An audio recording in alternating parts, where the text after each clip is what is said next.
দর্শক, এই মুহূর্তে আমাদের বিশেষ প্রতিনিধি ইমরুল কায়েস রয়েছেন রাজধানীর ইউনিভার্সাল হসপিটালে যুক্ত চিতার সঙ্গে।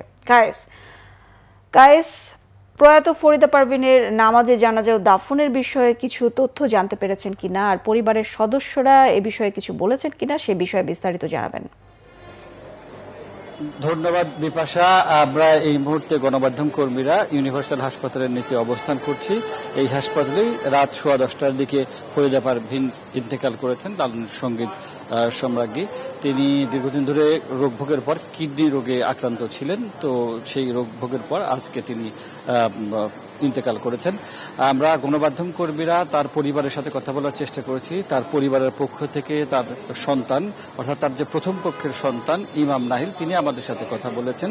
প্রথম দিকে তিনি যেটি বলেছিলেন, তো তার সাথে বর্তমানে ফরিদা পারভিনের যে স্বামী রয়েছে কিছুটা কনফিউশন তৈরি হয়েছিল। পরবর্তীতে পারিবারিকভাবে তারা সিদ্ধান্ত গ্রহণ করেন এবং তার বর্তমান যে স্বামী তিনি এবং আগের পক্ষের সন্তান তারা এসে একত্রে ব্রিফ করেছেন, আমাদেরকে জানিয়েছেন যে এখন পর্যন্ত ইউনিভার্সাল মেডিকেলেই তার মরদেহ রাখা হয়েছে। এখান থেকে মরদেহ নিয়ে যাবে আল মার্কাজুলে, সেখানে গোসল করিয়ে তারপরে তার মরদেহ তেজকুনিপাড়ার বাসায় রাখা হবে সকাল পর্যন্ত, এবং আগামীকাল সকাল 10:30টার সময় কেন্দ্রীয় শহীদ মিনারে শ্রদ্ধা নিবেদনের জন্য, সর্বস্তরের মানুষের শ্রদ্ধা নিবেদনের জন্য তার মরদেহ দেওয়া হবে। সেখানে 11:30টা পর্যন্ত মরদেহ রাখা হবে।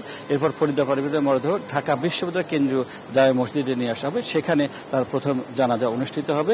তারপরেই তার মরদেহ কুষ্টিয়া নিয়ে যাওয়া হবে। কুষ্টিয়া তার পরিবারের পক্ষ থেকে বলা হয়েছে তিনি যেহেতু লালন সঙ্গীত গাইতেন এবং লালন সঙ্গীতের প্রতি তার ভক্তি শ্রদ্ধা ছিল, সে কারণে তিনি ওসিয়ত করে গেছেন যে কুষ্টিয়ায় যে পারিবারিক কবরস্থান সেখানেই তাকে দাফন করা হবে, পৌর কবরস্থান, সেখানে দাফন করা হবে। তো বাদ মাগরিব জানাতে পারে। এই মুহূর্তে আমরা দেখতে পাচ্ছি যে তার মরদেহ নিয়ে